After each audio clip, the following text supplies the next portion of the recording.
Beyonce is involved in dark rituals. I have a videotape. She tried to sacrifice my son. And I also have more videotapes in which Beyonce is sacrificing children. She is a devil. And I find out that this was trying to sacrifice my son. Everybody keeps coming for my child. And now this witch says she's going to sacrifice him to her voodoo idols. So apparently, Beyonce is being accused again of doing black magic. Now, here's what I'm going to say. Everybody ain't lying. I spent probably a week doing research on all the people that they were connected with, and all of them are connected to some sort of black magic, some sort of witchery, okay? The celebrity world is in chaos as tensions between Nicki Minaj and the Carters appear to have exploded into open warfare. What started as whispers of behind-the-scenes friction has now turned into fiery tweets, sharp lyrical jabs, and escalating accusations. Nicki hasn't been subtle. She's taken shots at Jay-Z over alleged business disputes and hinted at betrayal tied to past deals. Things intensified when children were mentioned during online rants, a move many fans consider crossing a serious line. The situation feels different this time, less like industry shade and more like a deeply personal standoff. With legal threats rumored and both fan bases on high alert, this is no longer casual celebrity drama. It's a high-stakes showdown. Listen, real quick, MTV is petrified because they got a couple calls yesterday, and people were saying, what if Nicki says this and if Nicki says that?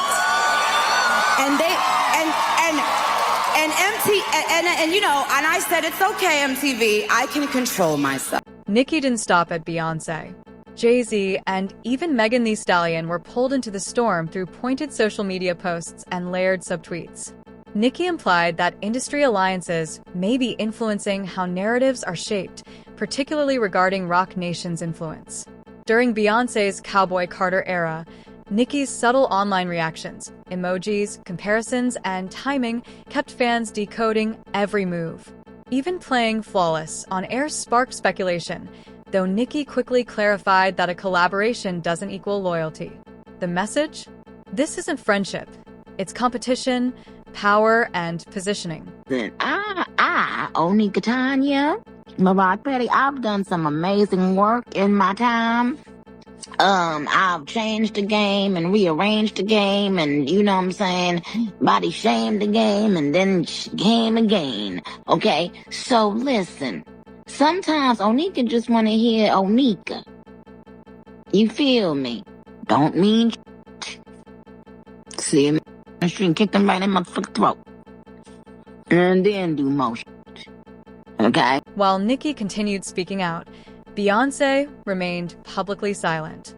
That silence only fueled speculation. When Solange posted cryptic imagery around the same time, the internet went into detective mode, reading into aesthetics and timing. Meanwhile, older accusations from former collaborators resurfaced online, adding to the swirling narrative. It's important to note that none of these claims have been proven, but in the age of viral discourse, repetition alone keeps rumors alive. What's unfolding feels less like random noise and more like a layered industry conflict playing out in real time, whether rooted in fact, perception, or rivalry. This person was casting spells and manipulating me and controlling my job situations, my relationships, all just a very wicked tactic to just keep me down and keep me under some type of control. Scheduled for October 11th, but the internet is just like, what? Excuse me? And, you know, I was just at the Beyonce concert last week in Houston. It was definitely a religious experience. What the girl cats? A girl went to court and charged her with extreme witchcraft. She was hypnotized. She was drugged. Beyonce came and she was in there eating on her while she was asleep. No snacking on his people cats. And guess what? They wouldn't give her a restraining order. They just told her to stay away from Beyonce and work for somebody else. Guess what? She's having a hard time finding work too, which is interesting because she's a brilliant musician and she was trained at the esteemed Berklee College of Music, handpicked by my very good friend, Terry Lynn Carrington. Dr. Terry Lynn Carrington, who put together Beyonce's entire female. Some fans are revisiting Kanye West's past public statements about the Carters, noting similarities in tone and themes.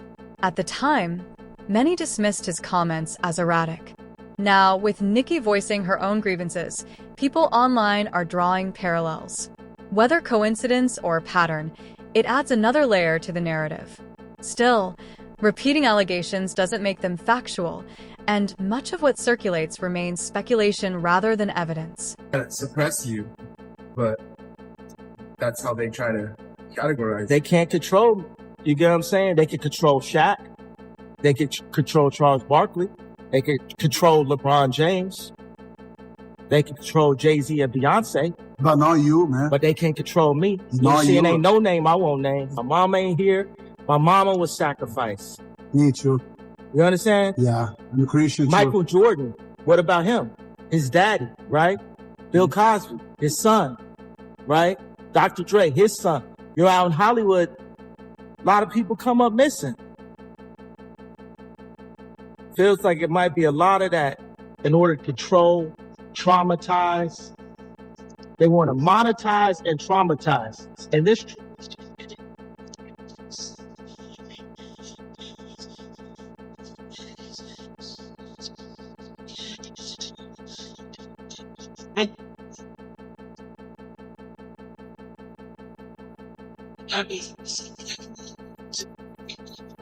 Jaguar writes past interviews have also resurfaced amid the drama. Known for speaking critically about the industry, she made broad, controversial insinuations during media appearances that reignited online debates.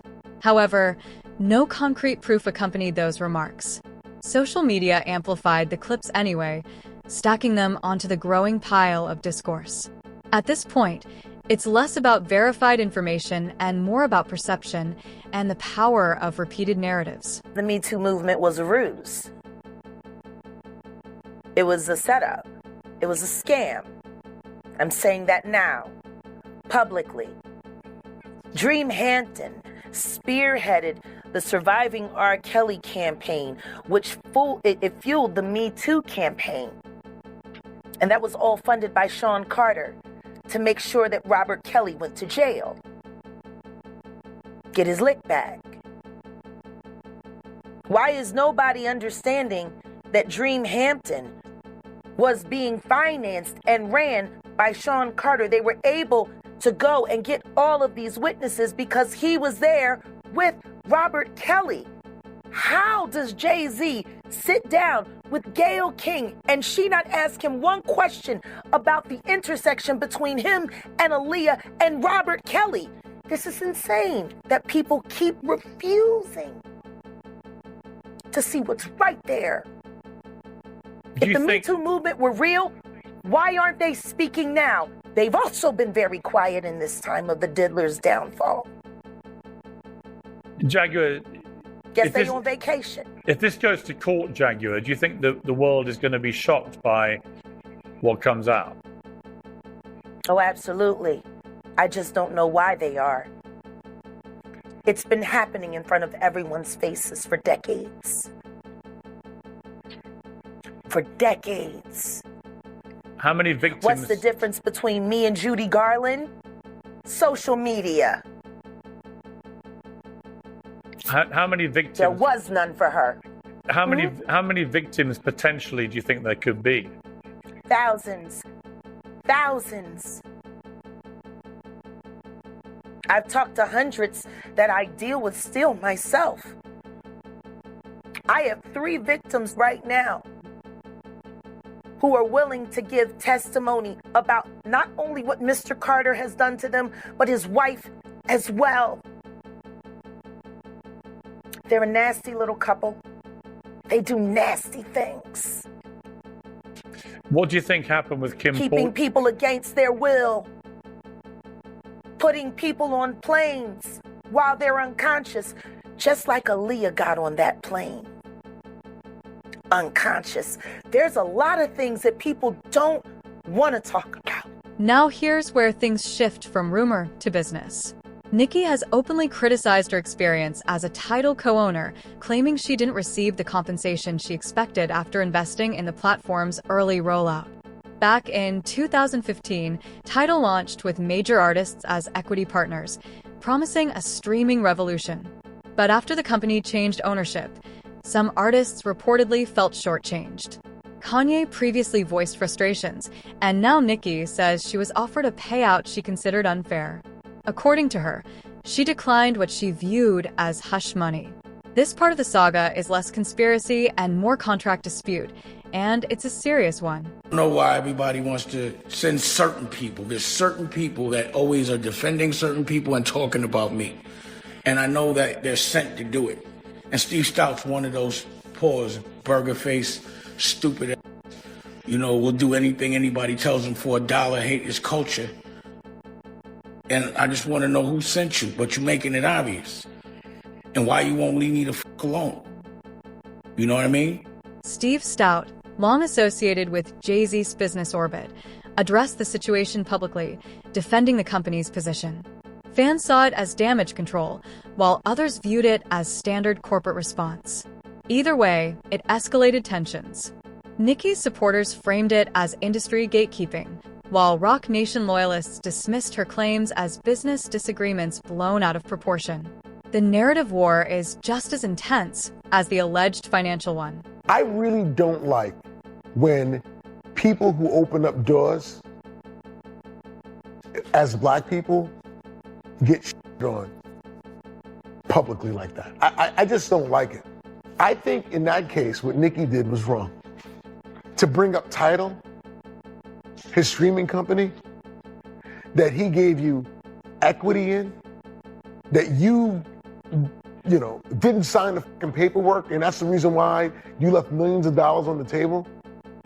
That man didn't do nothing to you. Nicki later revealed details about a reported $1 million offer made after Tidal's sale, an offer she says came with a tight deadline. She interpreted it as an attempt to silence her, and she publicly rejected it. With references, nicknames, and pointed commentary, she made it clear she felt wronged. Beyond the theatrics, the core issue appears to be equity expectations versus final payouts. Whether miscommunication, legal fine print, or genuine bad blood, Nicki is framing it as betrayal, and she's not backing down.